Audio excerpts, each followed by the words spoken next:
Yeah. Ça c'était moi, parce qu'après tu vas être trompé. Il faut venir essayer ça. On a le droit de...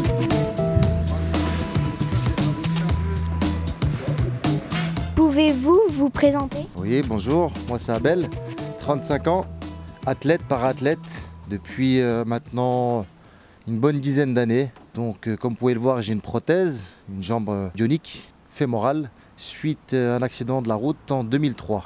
Et je pratique différents sports, dont la boxe, le canoë-kayak en compétition et divers sports encore.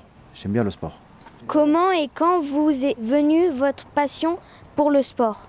Directement après mon accident, même avant plus jeune, je faisais beaucoup de sport, du foot, du volley, du handball. Et donc à la suite de mon accident, j'avais 17 ans et le sport pour moi ça a été une manière de me rééduquer, réapprendre à marcher, à retenir debout et puis aussi à me sentir bien dans ma tête. Et ça m'a suivi tout au long des années et à ce jour, je pratique toujours avec un projet sportif de compétition.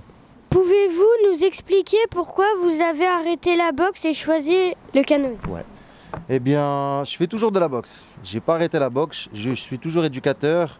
Et puis je me suis mis au canoë-kayak en course en ligne depuis bientôt 2 ans et demi.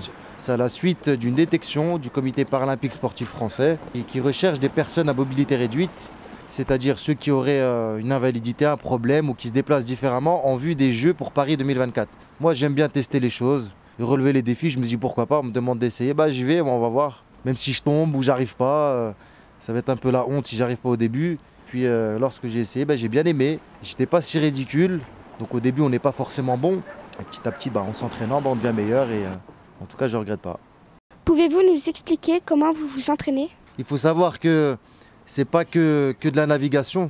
Il y a aussi de la condition physique, donc il faut faire beaucoup de pompes, de traction, de muscu pour avoir une bonne condition physique et un cœur qui puisse répondre aux besoins en énergie du corps. Et donc j'ai repris la musculation. Qui veut essayer? Et en moyenne, je vais commencer à faire minimum 3 heures d'entraînement, ça là c'est le minimum par jour.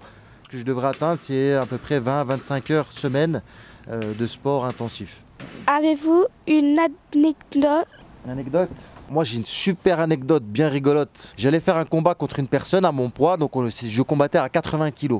Donc on a un poids à respecter, les deux personnes doivent pas être au-dessus du poids avant d'aller combattre. Donc il y a beaucoup de stress, on se regarde, on fait la pesée, ensuite on va monter sur le ring, chacun du côté bleu, côté rouge. Il y a un arbitre qui est présent, qui rappelle les règles. Et le jour-là, donc c'est mon premier combat. Et je tombe contre quelqu'un de valide, qui n'a pas d'infirmité, qui n'est pas amputé comme moi, qui a parié. C'était quelqu'un de normal. On commence à boxer. Et donc il faut montrer assez rapidement qu'on est motivé et costaud. Je combats avec la personne, bam, je lui mets des coups, il m'en met. Et d'un coup, je prends un petit coup, enfin un bon coup quand même, mais je tombe. Et je ne vais pas vérifier ma prothèse, parce que j'ai un système de maintien de prothèse. Et le jour-là, c'était un système de cordelette qui, au bout d'un moment, s'effrite un petit peu. Et quand je suis tombé, la jambe est restée par terre. Mais personne n'était au courant qu'il me manquait une jambe.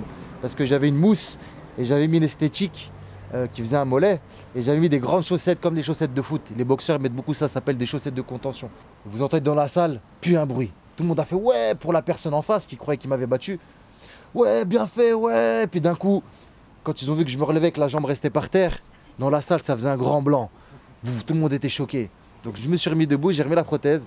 J'étais super dégoûté, énervé de moi. Et en fait, à la fin, j'étais super content. Je me suis dit, je l'ai fait. Je pense qu'on peut dire bravo peut-être, non? Wow. Mais ça vous montre qu'en fait, il ne faut pas se limiter. Alors après, ce que j'ai fait, j'ai dit, j'abandonne pas. Je dis, j'ai envie de remonter. Et là, après, j'ai remis ma prothèse avec des systèmes qui me permettaient de mieux tenir. Et puis après, j'ai recombattu contre la personne là et d'autres personnes et je les ai tous ratamés. Non, je rigole. Et ensuite, voilà. Donc je suis revenu. Voilà l'anecdote qui est un peu longue, mais voilà, elle est intéressante. Merci.